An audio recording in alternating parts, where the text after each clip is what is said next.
create health risks for survivors, many of whom are drinking water from wells, not knowing if it's contaminated. For now, we don't have enough water. Even though we are not sure that it is clean and safe, we still drink for it because we need to survive. In Tacloban, a city of more than 200,000, survivors walk the streets shell-shocked, scavenging for anything to sustain them. This video shows the incredible power of the storm surge. Massive tankers picked up and carried ashore in Tacloban. Some of these vessels slammed into homes. Before this storm, hundreds of thousands of people had been evacuated, moved to sturdy shelters. But the brick and mortar was no match for the 20-foot surge that hit Tacloban. In some places, people are lining up for water and gas in an orderly fashion, but there are also reports of looting. One witness was asked if looters were just trying to get food. I saw them that 2 people, 3 people are carrying brand new refrigerators, brand new washing machines, motorcycles, brand new, appliances. They can't eat it. New video into CNN shows the first moments when the storm hit early Friday and scenes of desperation in the hours immediately afterward. Some of these people can barely keep their heads above water. The mayor of Tacloban and his family were inside this structure, stood on tables to avoid the surge, then had to punch holes in the ceiling and climb to the rafters to survive. The mayor now says, quote, "I have not spoken to anyone who has not lost someone," and his constituents are desperate. Get international help to come here now, not tomorrow, now. This is really, really like bad, worse than hell. Worse than hell.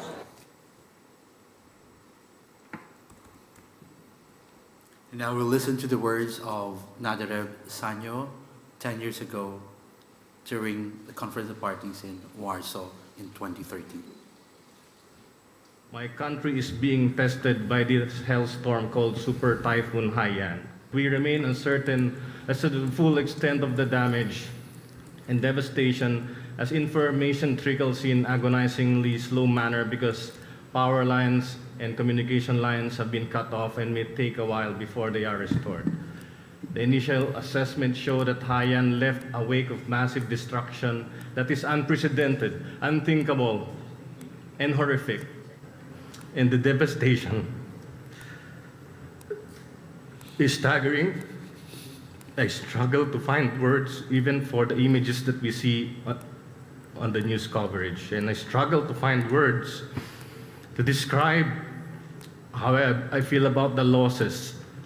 Up to this hour, I agonize, waiting for word to the fate of my very own relatives. What gives me renewed strength and great relief is that my own brother has communicated to us and he had survived the onslaught. I speak for my delegation, but I speak for the countless people who will no longer be able to speak for themselves after perishing from the storm. I speak also for those who have been orphaned by the storm. I speak for those who have the people now raising its time to save survivors and alleviate the suffering of the people affected. We can take drastic action now to ensure that we prevent a future where super typhoons become a way of life. Can we ever attain the ultimate objective of the convention, which is to prevent dangerous anthropogenic interference with the climate system? By failing to meet the objective of the convention, we may have ratified our own doom. We have to confront the issue of loss and damage. Loss and damage is a reality today across the world. We cannot solve climate change when we seek to spew more emissions. In solidarity with my countrymen who are struggling to find food back home, and with my brother who has not had food for the last 3 days, with all due respect, Mr. President, and I mean no disrespect for your kind hospitality, I will now commence a voluntary fasting for the climate.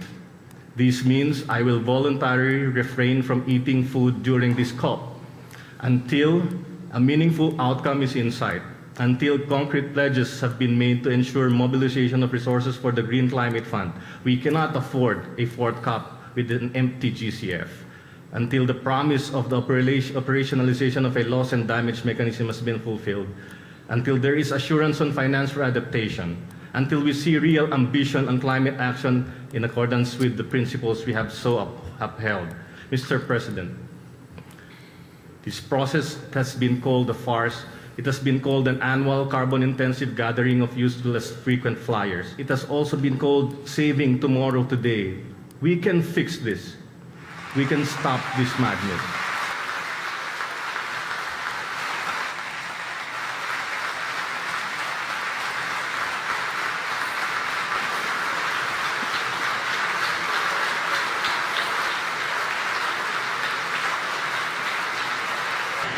Thank you, Philippines, for your great speech.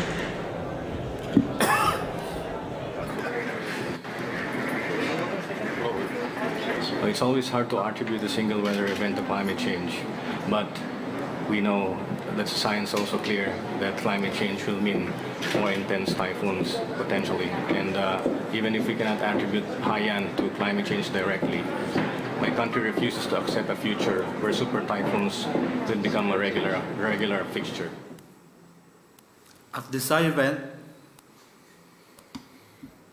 we remember and we shall not forget. To be the moderator for this side event, the National Coordinator of Aksyon, Klima, Pilipinas, Mr.John, Algo.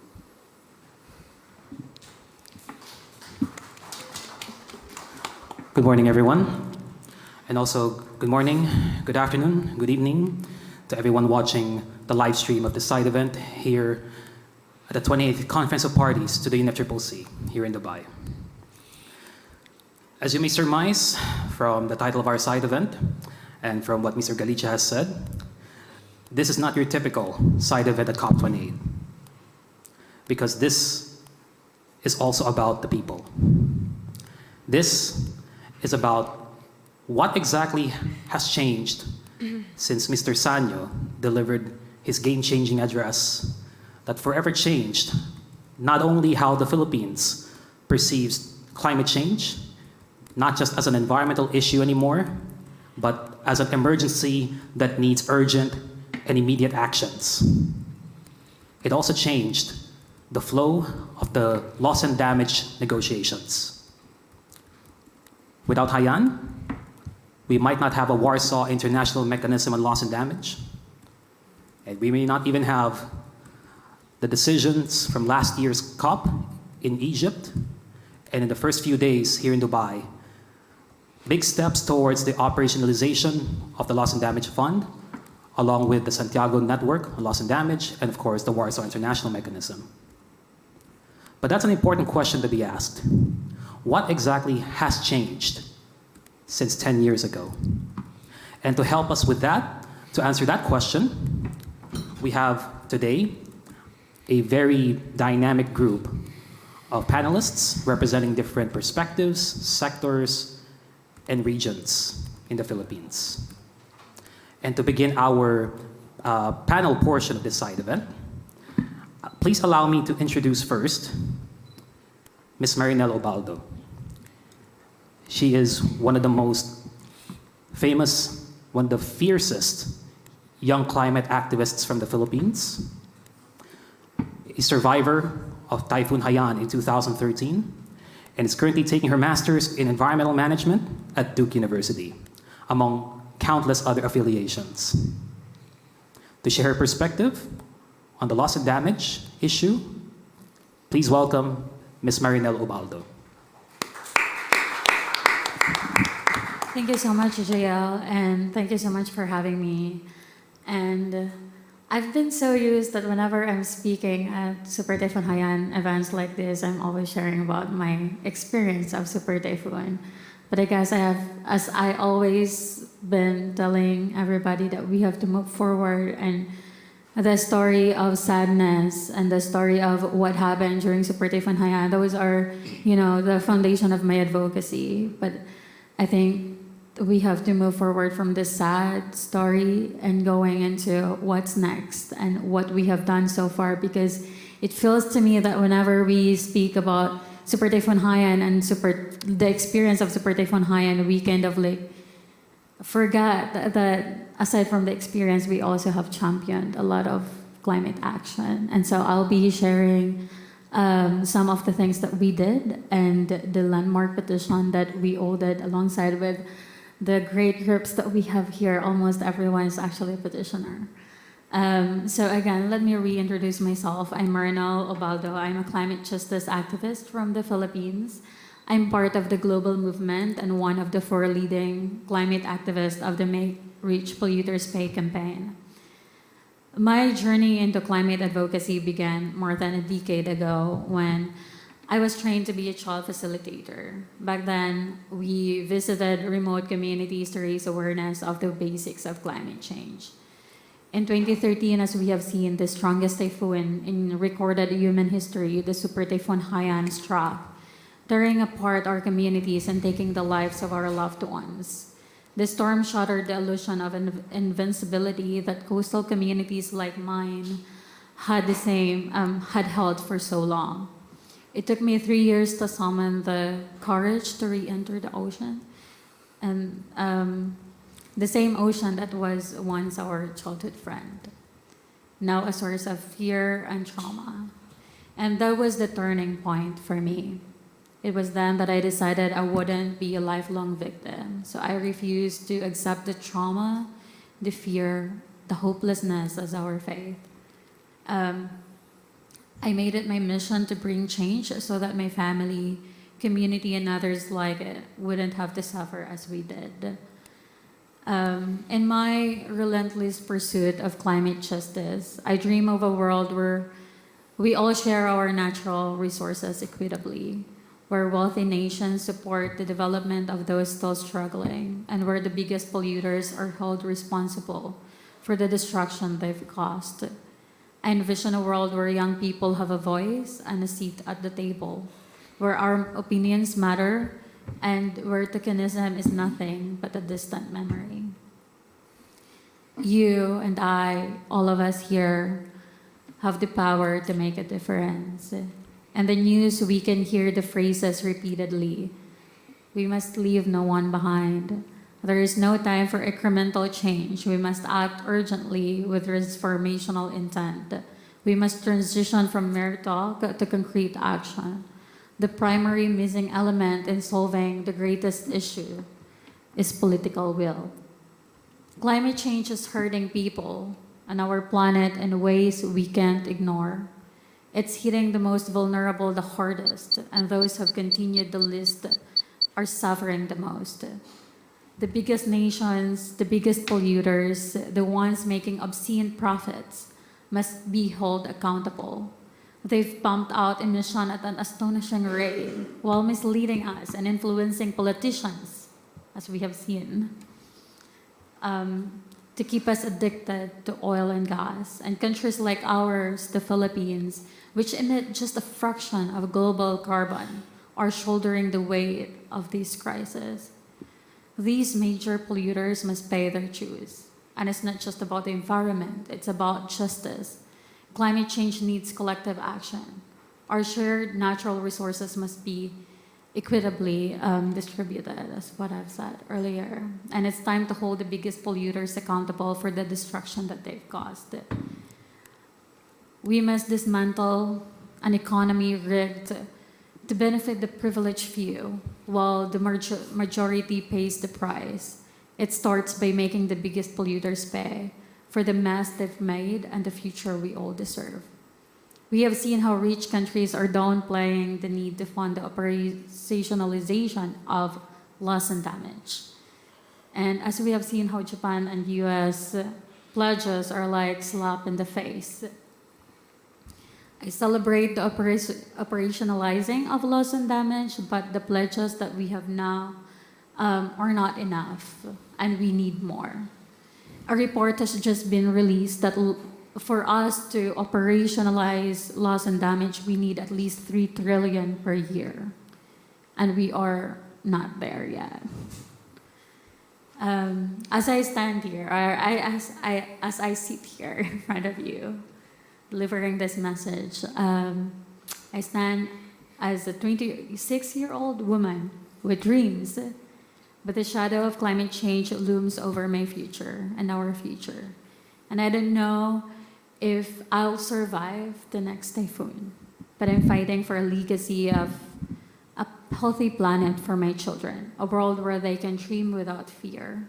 I dream of the day I can look them in the eye and say, I fought for your future.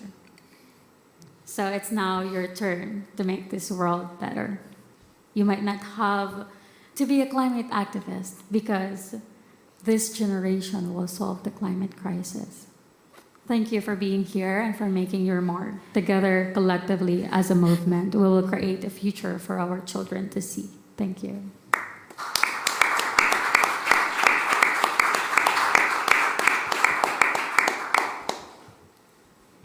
Thank you very much, Ms.Marinel Ubaldo, for sharing your reflections about the progress of the loss and damage negotiations and actions since Typhoon Haiyan.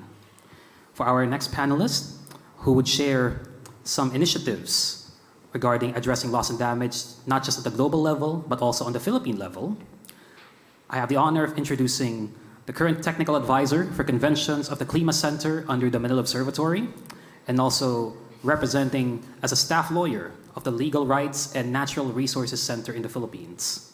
Please welcome Atty.Jameela Joy Reyes. Thank you. Hello. Yeah. Thank you, JL. Thank you, everyone, for being here. Like what JL said, I am Joy Reyes. I'm the technical advisor for the Klima Policy Center and the Manila Observatory. And I am a staff lawyer of Legal Rights and Natural Resources Center, which is Friends of the Earth, Philippines. Well, Marinel started her speech, right, with like how old she's been and how she got into this advocacy. Well, I'm 29, and I was born, well, I am almost the same age as the COP process. And still we see that greenhouse gas emissions are going up. And still we see increasing losses and damages every month, every time disasters strike. And we we should have started 30 years ago, should have started as soon as we knew about climate change. But progress has been very, very slow, and we need to do urgent, immediate action now. And so while the Loss and Damage Fund being approved at the opening plenary was a really good initiative, we need to make sure that the money, that the fund is filled, that it goes to communities that need it most, that we're able to help communities and countries that are vulnerable to the impacts of the climate crisis. And so we want that to be the fund. But in the Philippines, we're also allowing ourselves to have the opportunity to help each other out locally. And so I'll just kind of historicize what's been happening in the last decade. So in 2013, as we've seen, Typhoon Haiyan, local name super-typhoon Yolanda, hit the Philippines and created losses and damages in numbers that we cannot even think about, right? So at least 6,000 were confirmed dead, $13 billion in damages that we cannot even comprehend, non-economic ones. And so in 2013, we have seen it was very much the impact of, or the effect of the climate crisis in the Philippines. And we know that countries who contribute the least to greenhouse gas emissions suffer the most from its burdens. Those who benefit the most have the least burdens. So the Philippines, as you all know, is one of the most at-risk countries by the Climate Risk Index. We're number 4 between the years 2000 and 2019. And that's just telling us that we are in the midst of this battle. We are in the midst of this crisis, and we have to be at the forefront of it as well. So vulnerability of the Philippines, as well as other developing nations, underscores the importance of climate justice.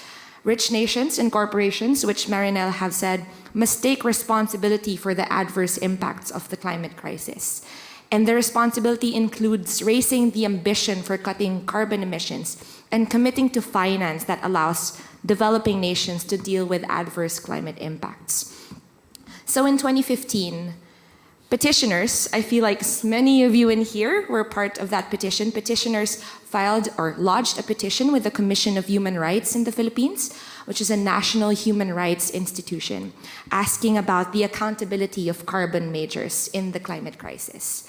And after many, many, many years, at least 8 years, Almost a decade later, the Commission on Human Rights in May 2022 released the National Inquiry on Climate Change, which said, among other things, that climate justice is a human rights issue and that carbon majors can be held accountable for their human rights violations. Among other things, it also said that there should be a disincentivization of financial institutions who fund carbon majors, as well as a recommendation to create a loss and damage facility that is sufficient and appropriate for the needs of the people. So that was a massive win, I think, when it comes to like human rights. However, we know that the Commission on Human Rights is not a court, and therefore the pronouncement was not legally binding. However, it served as robust precedent and was a framework for extracting further accountability for those who would like to subsequently pursue litigation in domestic or international courts.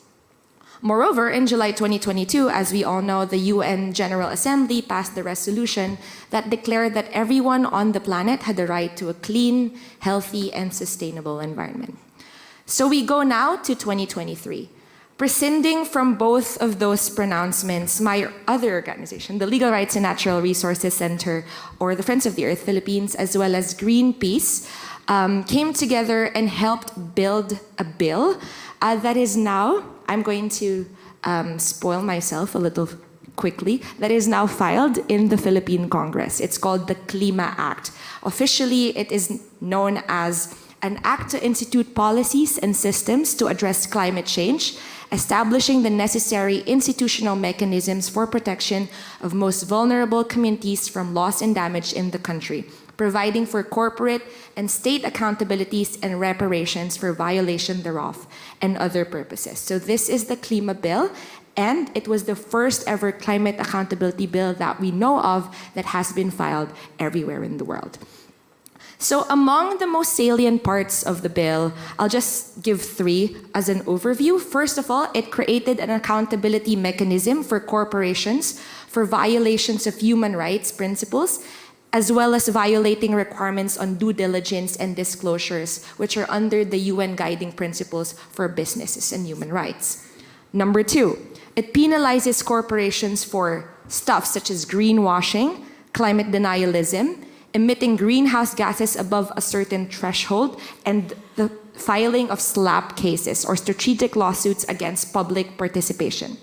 And number three, it creates a Climate Change Survivors Board and a Climate Change Survivors Fund, where the penalties accrued from corporations that are erring can be accessed by communities on the ground who were affected by climate disasters. And just 2 weeks ago, Mr. Ian Fry, who is Special Rapporteur for Human Rights and Climate Change, on his visit to the Philippines, actually said that this bill should be passed into law. And as I earlier said, just a few days ago, members of the Philippine House of Representatives filed it in the House Bill numbers 9609, making this potentially the first global climate accountability bill to be filed in the world. And so earlier I said that this is a discussion between the fund, which is what we're having in the UNFCCC process, and a fund. And this initiative on the ground highlights that while developing countries like the Philippines wants the fund in the UNFCCC and are demanding for we are demanding for developed countries to contribute to that fund, it does not preclude initiatives for loss and damage funding elsewhere. The point of the fund is that there is a continuous, consistent, accessible inflow of funding that we know of from countries and that communities and countries can access when they need it. But it's also possible to have complementary sources like this one. So personally, I think that the bill is a perfect show of climate justice. It's a perfect show of loss and damage. It's a perfect show of human rights, as well as the funding in one policy instrument. It really tells us all who are here today that we no longer have to rely on the resilience of our spirit. That's always been told to the Filipinos, that we are a resilient country. We are for sure, but now we are expanding it. We are going into the COP, we are going into legislation, potentially we'll be going into litigation to show that climate justice will be accessed by us and we will be at the forefront of it all. Thank you.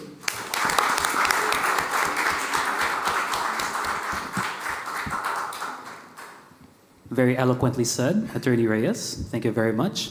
And I believe the Klima bill is an example of how the Philippines can also initiate solutions to address loss and damage in the era of the climate emergency. So, speaking of the climate emergency, last month, there were a group of climate activists that undertook what we call the Climate Justice Walk. So it was a long journey from the capital of the Philippines, Manila, to the ground zero of Haiyan, Tacloban City, and Leyte. And to share her story on this particular initiative, visiting towns, amongst many other important moments and reflections, please allow me to introduce the Advocacy Officer for Local Actions and Community Engagements of Living Laudato Si Philippines. Please welcome Ms.Sheena Katrina Orihuela. Thank you, JL. Thank you, everyone. I'm Sheen, and I'm 29 years old. Okay, so I'll try my best to share my experiences as much as I can during our 30-day, 1,000-kilometer climate justice walk journey from Manila to ground zero of super-typhoon Yolanda. This is not the first climate walk. It started in 2014. A year after Super Typhoon Haiyan made landfall and devastated Tacloban and other parts of Visayas region. It is our way to pay tribute to the victims and all the lives lost. Then in 2015, from Rome to Paris, where we demand for ambitious climate new agreement. In 2018 in Poland, and now in 2023, to commemorate the 10th anniversary of Typhoon Haiyan. It was a long journey towards our call for climate justice. Why did I join? And what it's like to walk for 1,000 kilometers? Okay. I've been in the climate movement for years now, and there are times when I question myself if what I'm doing is enough or if it's worth fighting.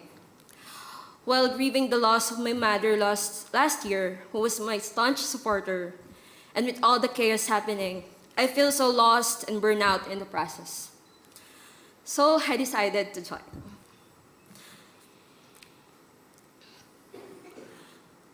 Our day starts as early as 5 a.m., preparing ourselves for several hours of walk and bike under the scorching sun. We continue to walk even when it's raining. It was physically and mentally challenging. But we get energized whenever we were greeted by the local communities, the people we meet along the way. They even gave us food, fruits and vegetables, and water to drink. A woman even gave me a red cardigan because she knows how unbearable the sun is. Those gestures mean so much to us. They gave us strength after the long walk.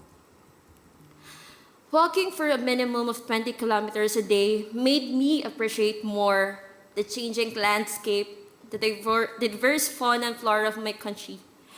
And we found things you never knew about, things you didn't even think to look for.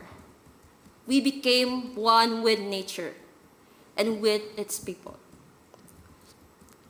We slept in schools, evacuation center, churches, and open covered courts. We somehow experienced the challenges, the realities faced by the climate-impacted communities. And it was a humbling experience. As we visit provinces and municipalities, sharing our call for climate justice through giving Climate 101 talks, we even get to know them. We were able to listen to their stories, struggles, their day-to-day life, and their hopes, how they rebuild their lives and livelihood. They are the frontline communities who continuously bearing the brunt of the climate crisis caused by inaction of our leaders and the fossil fuel industries. And that is clear injustice. We also have the youth who's been unapologetically loud because they know what's at stake. If they don't speak out for their future, they bring so much color in the climate movement, and their role is crucial in this conversation. And as we walk together, the communities carrying their stories, we were able to witness our local leaders who step up and heed our call by not just one but two climate emergency declaration in the province of Albay and municipality of Catbalogan in summer. Climate Walk is a walk of people. I wouldn't be able to make it without the support and encouragement of my kuya, my ate, my fellow climate walkers, who inspired me every day to be more kinder with myself as I navigate this path, and to be more grounded advocate for the people and the environment. That it's okay to take a step back, to take a rest until you're ready again.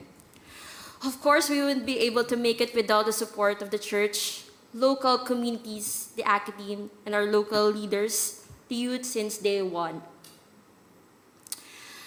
We've reached Tacloban with a renewed hope and commitment, but our destination does not end here. Our work continues. And now I am here in Dubai, my first COP, and somehow it feels like it feels like a climate walk 2.0. But this time, I'm with my fellow advocates, climate activists around the globe who's doing amazing things in their countries, who inspires me to do more. I am here with the world leaders, the biggest polluters, and of course, well, I'm not surprised, but it's still ironic that we have 2,460 fossil levies here in COP when we need more representation and voices from the vulnerable countries, from the indigenous communities, from the youth sectors, when we try to secure and negotiate our future. Yes, it's been 10 years since Typhoon Haiyan, and we've experienced countless typhoons. We need to hold those polluters accountable for all the loss and damages they cause. Yes, I know some of you have been to COPs for several times, and it feels like an endless cycle or a path with nowhere to go. Yes, there's some progress, like the adoption of loss and damages, and with all the pledges and commitments from different countries. But it's not gonna work if those commitments were not translated on the grounds. When frontline communities are being excluded and not being heard or given space on the negotiation, we cannot afford another empty promises because we are now on a tipping point. If only the leaders, those big polluters, would try to at least walk with us, alongside with us, and genuinely listen to the communities, maybe. There's so many roadblocks, obstacles, and it's been a tiring journey. But we must never forget that we hold so much power within us. Our collective voices, our shared struggles bind us. We will continue to stand up for the communities. We will continue to fight for a just, fair, equitable future for all. And before I end my sharing, I'd like to dedicate a song that I wrote during my climate walk. And I like to dedicate this to my communities, to my fellow advocates here, fighting for a just future. Sa bawat padyag, sa bawat hakbang, hingalin may di matitinag, buhos ng ulan, tirik ng araw, san man magpuntay, basta't kasama kita, kaibigan.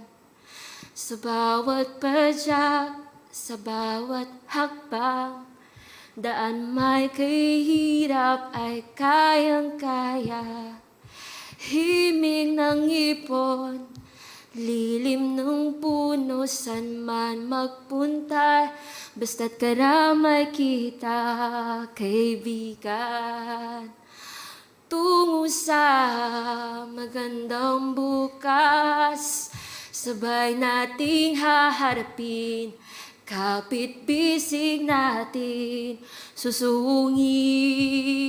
Hilagang manok kanluran, timog manos silangan, pinagtagpo ng kalikasan, pinagkaisa ng tadhana.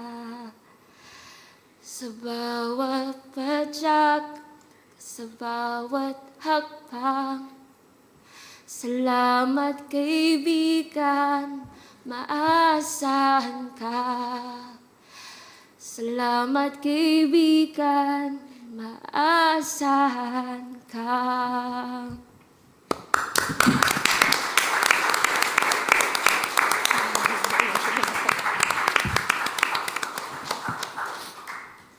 As promised, this is a very unique side event. Anyway, thank you, Ms. Orihuela, for that very open and honest sharing of your experiences during the Climate Justice Walk from Manila to Cloban City.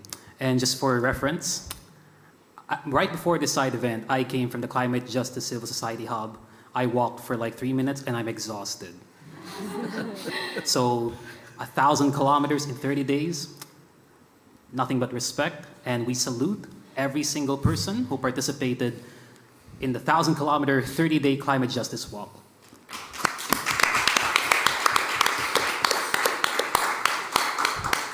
And speaking of which, before we proceed to our next speaker, we would like to take this opportunity to ask those who also participated in the climate justice walk to please rise and to be acknowledged.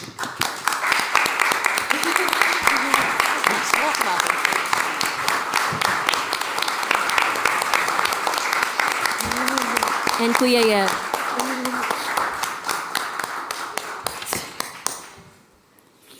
All right, so now we have heard from 3 panelists who are all under 30 years old. Okay. What we're trying to say is, now we will hear from one of the wisest.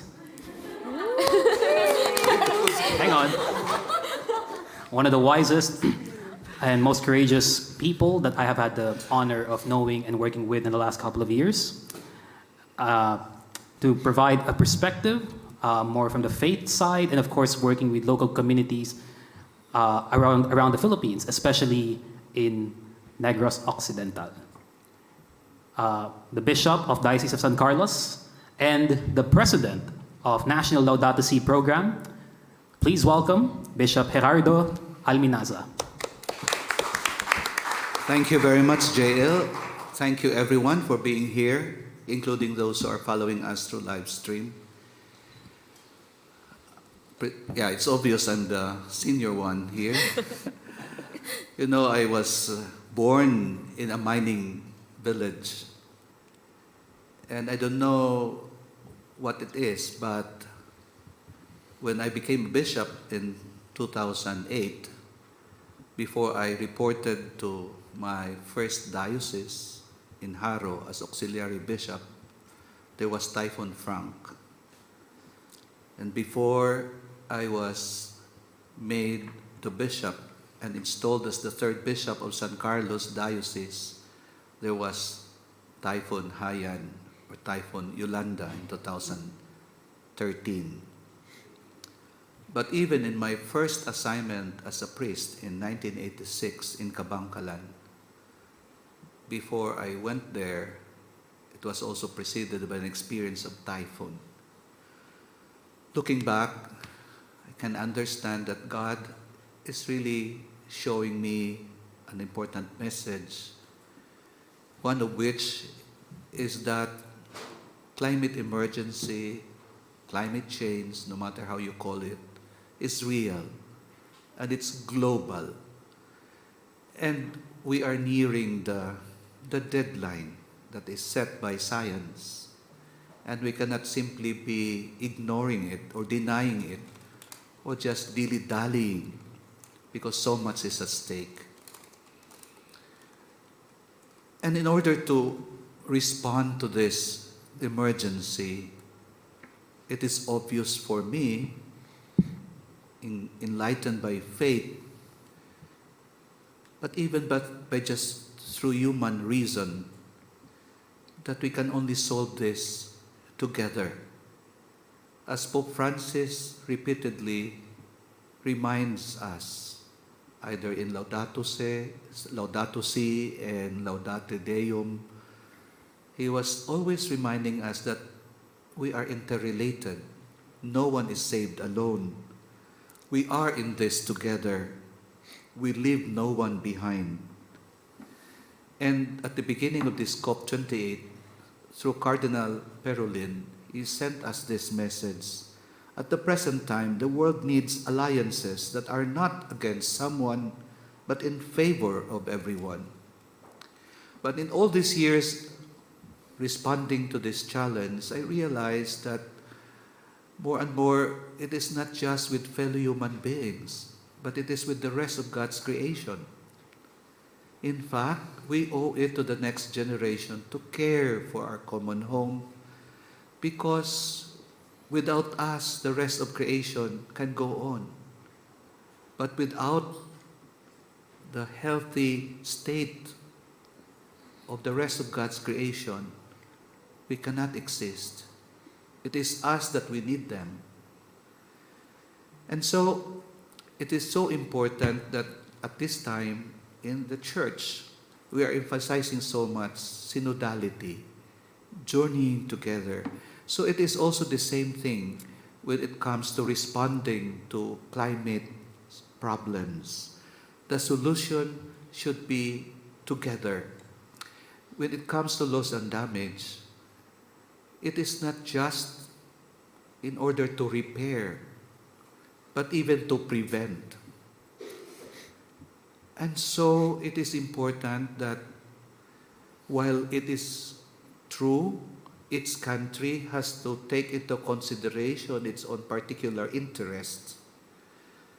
But then, because we are in this together, each country has to be prepared to sacrifice and really go for what is good for everyone. And it is really a great responsibility to those that were given much, because much is also required, much is also expected. And I shudder to think that on Judgment Day, when we come face to face with our Creator, I don't know if our leaders, especially those in developed countries, can stand the test, the trial, the examination. Yes, all of us has a role to play, and it's differentiated, but definitely, I would like to repeat, to whom much is given, much is required. And we, in the developing countries, and most vulnerable at that, we also have an important role to play. That's why accepting that the fight for 1.5 degrees centigrade is so crucial, we need to keep reminding ourselves, but especially those who are decision makers, to not deny that we have limited time. Time is running out. And so our collective action is so important and so crucial. In our Negros experience, I am very much inspired by the people before us, particularly women, who made sacrifices to prevent coal-fired power plants to be organized and opened in our island. But in my time when I was there, somehow the success of our fight against another coal-fired power plant was especially through the efforts of our young people. And some of them are here. And so it is a collective effort. It can never be done by one person or one group, but together. That's why we need to go beyond ourselves.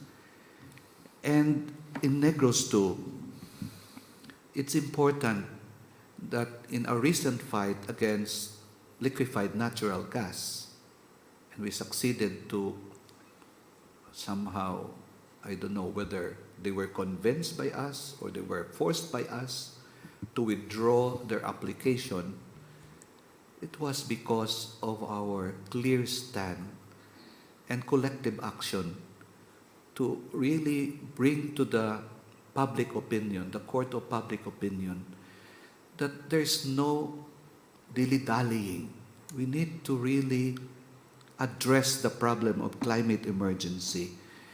And while we propagate sapat lifestyle, or less is more, changing our lifestyle, our ways of doing things, if it is not coordinated with institutional backing, decisions that the leaders that are gathered here now in Dubai will have to make, and especially making that decision of meeting the 1.5 degrees centigrade goal, climate goal, you know, I don't know where we will be heading. But as a people of faith, we cannot lose hope. As the Pope himself said, we still believe in the goodness of everyone, and that together we can still make a difference. And somehow the challenge for us is to really make a swift, collaborative, and what is the other term? Collaborative and decisive step towards mitigating this climate emergency. This is my first COP myself, and it is for the first time too, together with the Holy See, we are participating in this endeavor. And I see the importance of this because here we meet people that we can work together towards a better future. I am happy with those who have shared before me because we all share this hope and that we believe in the power of togetherness, of the we. For the Africans, it is Ubuntu. For us Filipinos, it is Bayanihan. Together, we can make it. But if we will not be united, God have mercy on us. Thank you. Thank you very much, Bishop Alminaza. And as he said it himself, and you can see on the title slide here, Bayanihan. It's a very important concept in the Philippines, and it's important, the togetherness for achieving climate action aligned with plans, agreements, or any other basis relying, that's of course should be anchored on climate justice. Okay, for our final panelist, I think this is a man, a myth, a legend that needs no further introduction. So, I think it would be very interesting to hear directly from our next speaker, who basically started this change in the loss and damage negotiations, one of the most influential negotiators this world has ever known. It would be very interesting to know what he thinks about what is going on in addressing loss and damage here at the climate negotiations, and of course also with a Philippine perspective. He's the Executive Director of Greenpeace Southeast Asia. Coming to you live from the Philippines, Mr. Yeb Saño.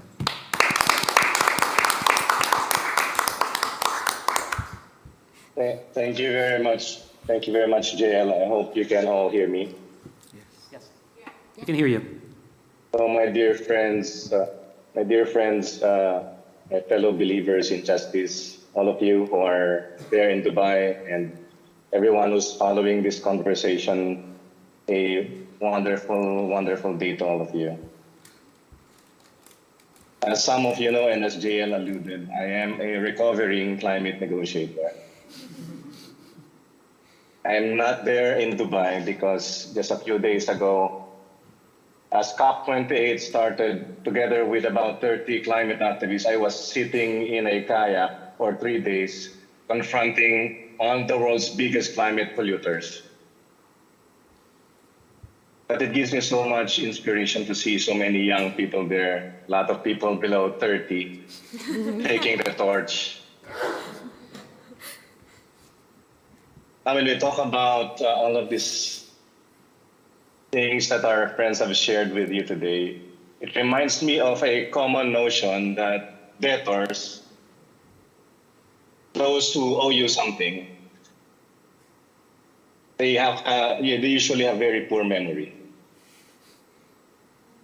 So over and above the colonial injustice pervasive in human history, the climate crisis, the loss and damage inflicted on many communities is a debt, a huge debt owed to us by rich countries and the fossil fuel industry, rich nations and corporations.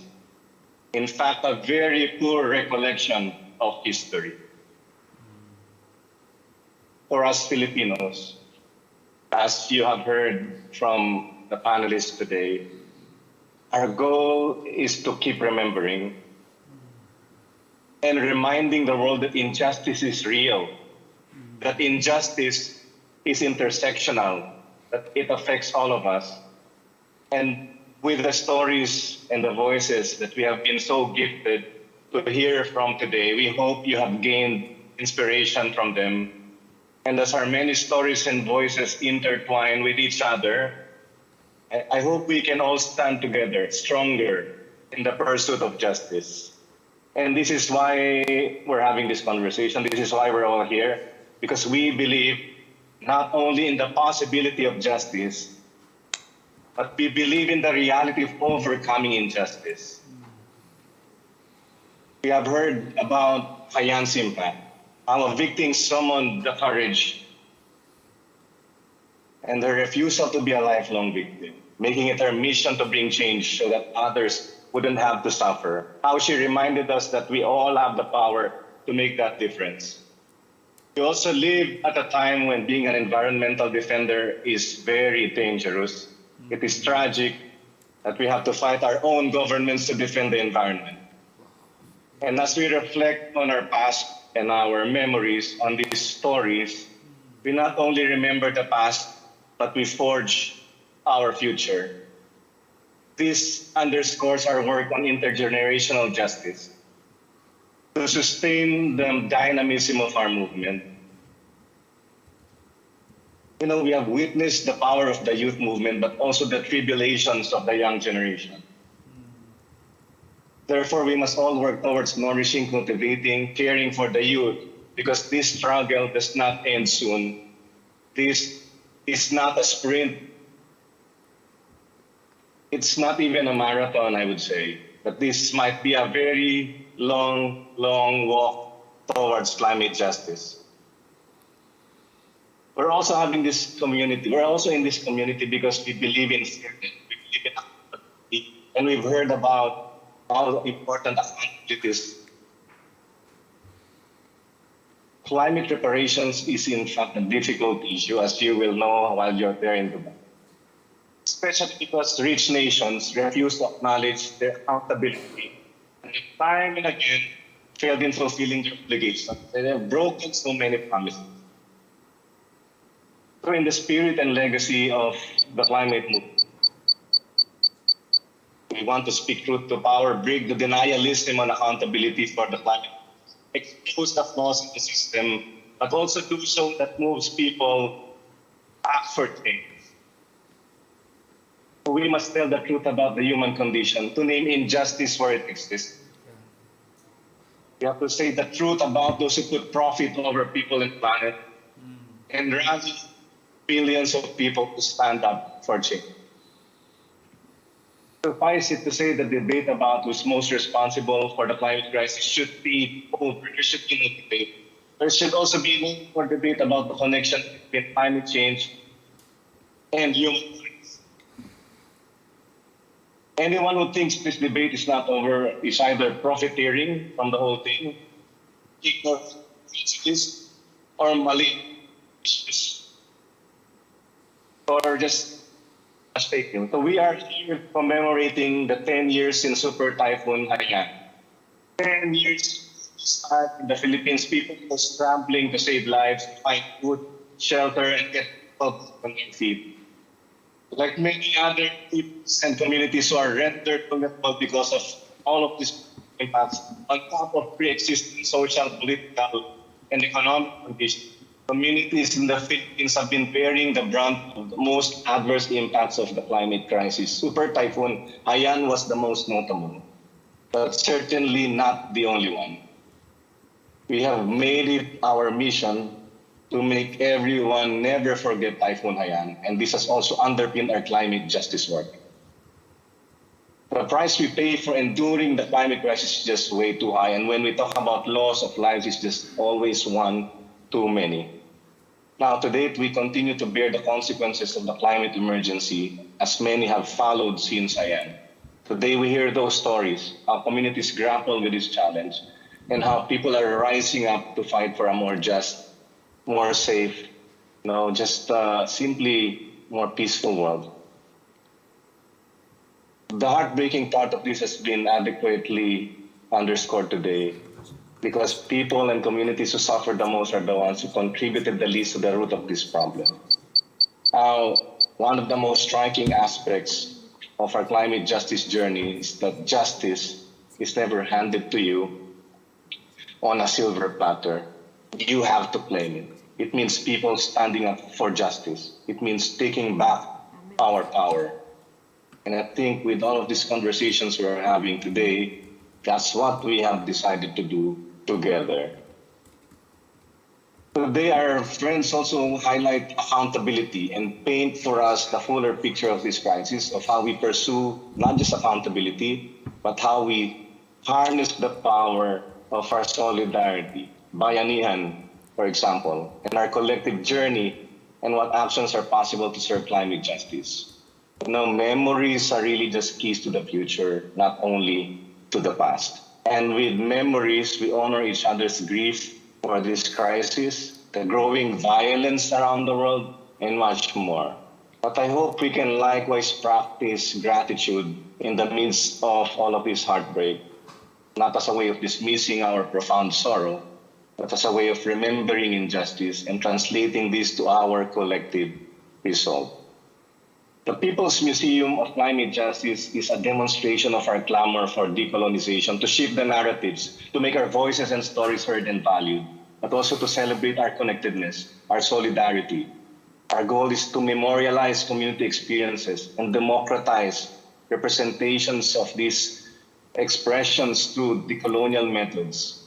So it is our hope that we broaden and strengthen the climate movement through this People's Museum. So today we also recognize that through this conversation, the People's Museum of Climate Justice is a manifestation of our collective hope, our aspiration, and solidarity with each other. It is also an act of courageous defiance. Defiance because we refuse to give up. We will not be defeated. Another world is possible, and justice will be unstoppable. My dear friends, for all of you who are there in Dubai, you will also go out there for the Global Day of Action to show our power, to show our resolve, to show our courage. And may the People's Museum and the testimonials stoke the fire in your hearts. It is my distinct honor to welcome you, therefore, the People's Museum for Climate Justice. Thank you very much.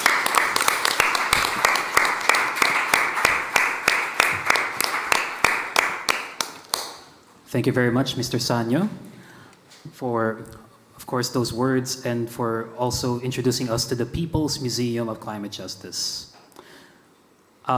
Before we formally proceed to opening the People's Museum of Climate Justice, I think it's important to emphasize through what our panelists have said well, this afternoon, that we need to scale up climate action. That much is not a luxury, it's not an option, it's a necessity. And when it comes to scaling up climate action, we have observed that many governments, even those from developing countries, are very eager to secure innovations, finances, technologies to rapidly scale up these particular solutions, whether it be on mitigation, adaptation, or any other work stream of climate action. But it's important to emphasize that we cannot just focus on innovations. We cannot just focus our attention on what looks bright and shiny, so to speak. It's very important as well for the representatives of the most vulnerable countries and communities to keep calling for climate justice.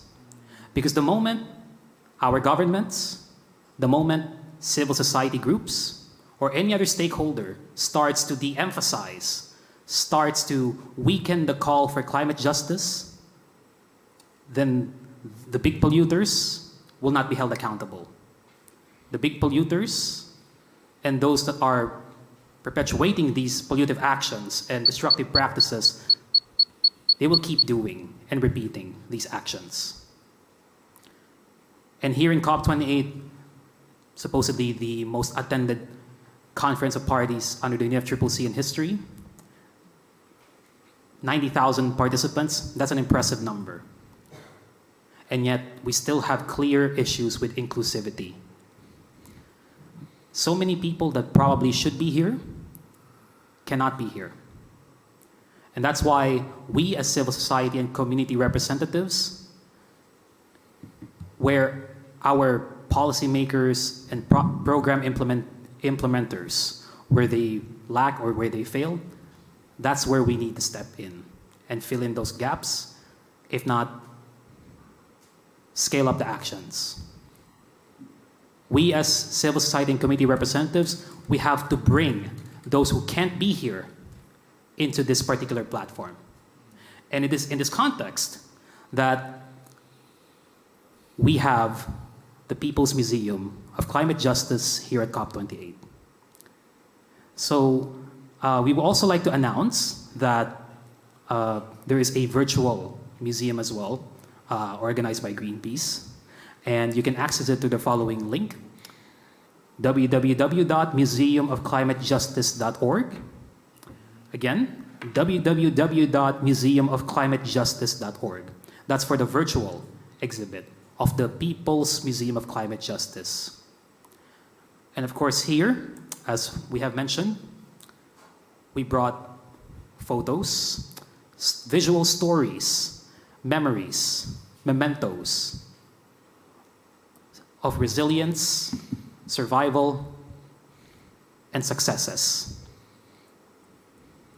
by communities, advocates, and activists as we commemorate the 10th year anniversary of the landfall of super-typhoon Haiyan in the Philippines, and also countless other disasters that have struck our country and the rest of the world in the past 10 years. So we would like to dedicate the rest of this session for everyone to visit these photos, to reflect on what we have learned so far from COP28, and for our panelists today. And also to feel free to converse with our panelists and with each other. Because at the end of the day, true climate action is not determined by words or punctuation marks on a piece of paper. It is determined by the people. And right now, we would like to ask everyone to please stand as we have 60 seconds of silence in commemoration of Super Typhoon Haiyan.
Check. Good afternoon. My name is Ms.Sheena Saulo, co-founder of Tofu Creatives and member of Tequila Philippine Collective for Modern Heroism. I'm here today to sing Tayo Tayo. Tayo Tayo is the anthem of the climate justice walk that Saño and Sheena mentioned earlier. And I'd like to invite everyone to sing with me. So tayo means stand up. Tayo also means together. So this song invites every one of you. I know there may be a language barrier for some, but music is a universal language, I'd like to believe. So I'm going to sing, and then you're going to repeat after me. Is that okay? Yeah. All right.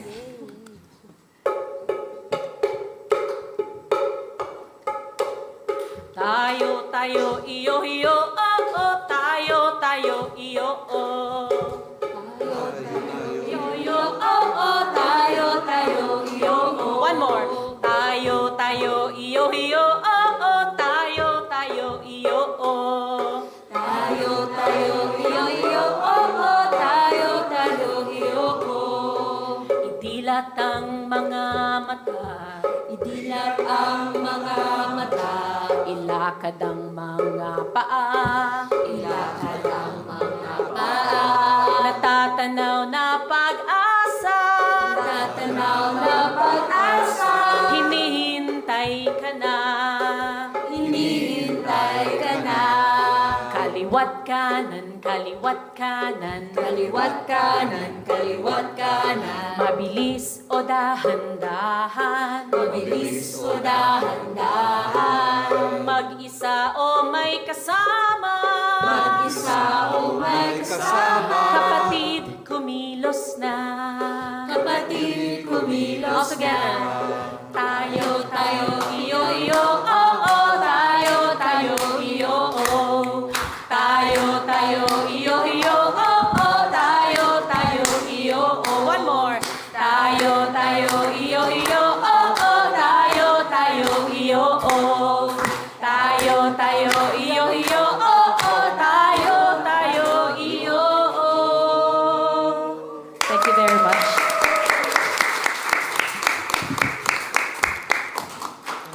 Everyone, the People's Museum of Climate Justice is now open.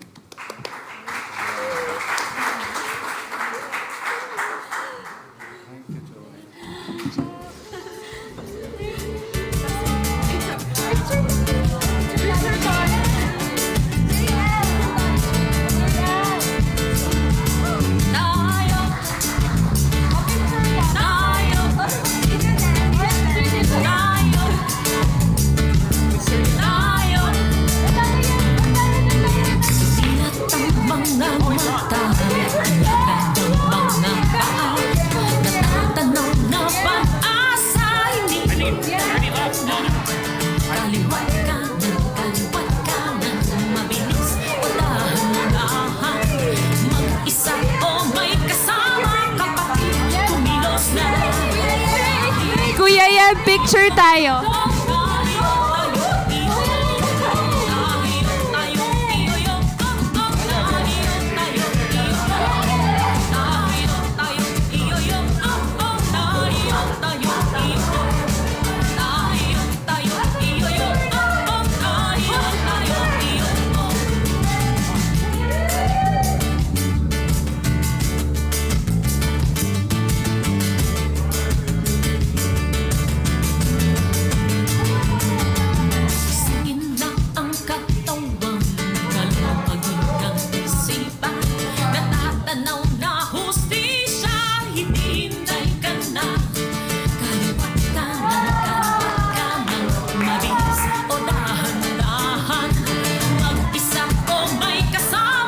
Thank you, Sir Yab.